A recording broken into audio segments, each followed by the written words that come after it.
నమస్కారం అండి. నేను అగ్నేష్ అమిత్‌రాజ్. ప్రతిరోజు గూడా మన భవిష్యత్తుని ఎలా బంగారు బాటలో నడుపుకోవాలో మన భవిష్యత్తుకి ఛానల్ చిన్న చిన్న వీడియోస్ తెలుసుకుంటున్నాం గదా!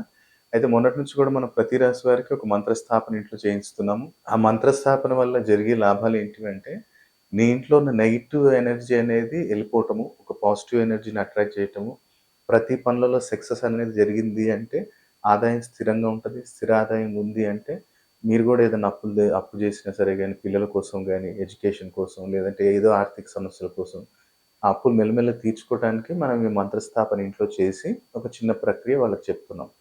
కాబట్టి ఈరోజు మనం తెలుసుకోబోయే రాశి ఏంటంటే మకర రాశి. మకర రాశి వారికి మనకిప్పుడు మంత్రస్థాపన జేసుకోవాలంటే మనకు ఫస్ట్ ఆఫ్ ఆల్ కావాల్సిందేంటి భోజపత్రం, మల్లెపూల అత్తరు, అలాగే ఒక బ్లూ పెన్ను, చందనం. అంటే గంధం గాని, చందనం గాని ఏదైనా తీసుకోండి.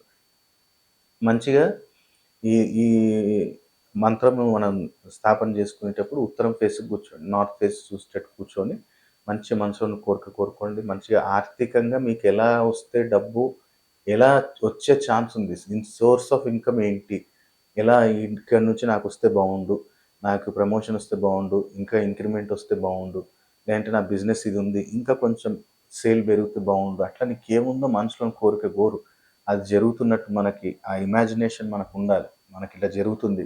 మనం ఇది తీసుకొస్తున్నాము.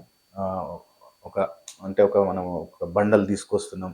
లాకర్‌లో పెడుతున్నాం. లేదా క్యాష్ కౌంటర్‌లో పెడుతున్నాం. అట్లా అది ఊహలో తీసుకురండి. తీసుకొచ్చిన తర్వాత మంచిగా ప్రతిరోజు గూడా ఈ యొక్క మంత్రాన్ని చదువుకోండి. ఒక 5 నిమిషాలు కూర్చోండి. ప్రశాంతంగా కూర్చొని కళ్ళు మూసుకొని ఈ మంత్రాన్ని చదవండి. మంచిగా చదివి ఈ యొక్క మన కోరిక ఏముందో, డబ్బు ఎక్కడి నుంచి వచ్చే ఛాన్స్ ఉందో అది మంచిగా అనుకోండి. కాబట్టి మంత్రము 21 సారి ఫస్ట్ అనుకోని మంచిగా మనసులో అనుకోని తర్వాత ఆ భోజపత్రం రెండిటి మీద 1, 1, 2, 3 సార్లు రాయండి. మంత్రం వచ్చేసి ఓం ఐం క్లీం హ్రీం శ్రీం సః. ఓం ఐం క్లీం హ్రీం శ్రీం సః. ఓం ఐం క్లీం హ్రీం శ్రీం సః. ఈ యొక్క మంత్రాన్ని 21 టైమ్స్ చదవండి. దాని తర్వాత భోజపత్రం మీద రాయండి. రాసి మంచిగా ఒక ద ఒక భోజపత్రంలో ఏంటంటే దాల్చిన చెక్క ముక్క, ఒక రూ. 1 కాయిన్ దాంట్లో పెట్టి, దాన్ని మంచిగా యెల్లో కలర్ థ్రెడ్ తోటి కట్టేయండి. కట్టేసి దాన్ని ఏదైనా జిప్‌లాక్ కవర్‌లో పెట్టి లాకర్‌లో పెట్టేయండి. ఇంకో దాన్ని చిన్నగుంటది కాబట్టి దాన్ని మంచిగా ఆహ్, లామినేషన్ చేయించుకొని మంచిగా దాన్ని పెట్టుకున్నట్టయితే మీ పర్స్‌లో పెట్టుకోండి. లేదు మీరు ఏదైనా బ్యాగ్ క్యారీ చేస్తంటే బ్యాగ్‌లో పెట్టుకోండి. లేదు బిజినెస్ పర్సన్స్ ఉంటే వాళ్ళు కూడా క్యారీ చేయొచ్చు. లేదు క్యారీ చేయలేము అనుకుంటేనేమో దాన్ని మీ క్యాష్ కౌంటర్‌లో పెట్టుకోండి. ఈ ఇదెవరైతే మకర రాశి వారు చేశారో, పరిహారం చేశారు గదా! మీరేం చేయండంటే వారంలో ఒక రోజు ఎప్పుడు అంటే శనివారం రోజు సాయంత్రము స్వీట్ షాప్‌లో ఆలు సమోసా దొరుకుతాయి గదా!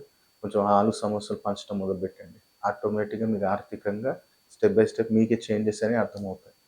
కాబట్టి ఈ యొక్క పరిహారం మీరు చేసి మకర రాశి వారు లాభం పొందొచ్చు. ఇంకో జాగ్రత్త ఏంటంటే అందరికీ ఈ ఆస్ట్రో వాస్తు ప్రకారం కొన్ని టిప్స్ నేను చెప్తుంటాను. ఎందుకంటే మనం ఎక్కడో అక్కడ నేను అబ్జర్వ్ చేస్తుంటా కాబట్టి, ఇప్పుడు డోర్ల మీద పచ్చి టవల్ ఆరేయటము, లేదంటే కిటికీల మీద ఆరేయటము, లేదంటే బెడ్‌రూమ్ డోర్ మీద ఆరేయటం ఇట్లాంటివి చేయకండి. అదేంటంటే చెక్క, మళ్ళీ బట్ట. శుక్రచండాల యోగం ఏర్పడుతుంది. ఇంట్లో గొడవలు జరగటం, ఆర్గ్యుమెంట్ జరగటం, వచ్చిన డబ్బు నిలబడకపోవటం, హాస్పిటలైజేషన్‌కి ఊరికనే డబ్బులు ఖర్చు అవ్వటం అనేది జరుగుతుంది. దీనికేంటి గురుగారు మరి ఏంటి మనకి ఇంట్లో ఎవరికి అనారోగ్య సమస్యలు ఉండొద్దు, డబ్బు నిలబడాలి అంటే ప్రతి మంగళవారం ఆగ్నేయంలో దీపం పెట్టు మార్నింగ్. ఎట్లనో నువ్వు పూజ గదిలో పెడతావు. కానీ పర్టిక్యులర్ సౌత్ ఈస్ట్‌లో నువ్వు దీపం పెట్టటం మొదలుపెట్టు. అప్పుడు చూడు నీకు డబ్బు ఎట్లా ఉంటుంది, ఆరోగ్య సమస్యలుండవు. అలాగే ఎవరు గాని హాస్పిటలైజేషన్ కావటం అనేది చాలా తక్కువుంటుంది. కాబట్టి ఈ యొక్క పరిహారం చేయండి. ఈ జాగ్రత్త తీసుకోండి. తప్పకుండా మంచి లాభాన్ని పొందొచ్చు మకర రాశి వారు.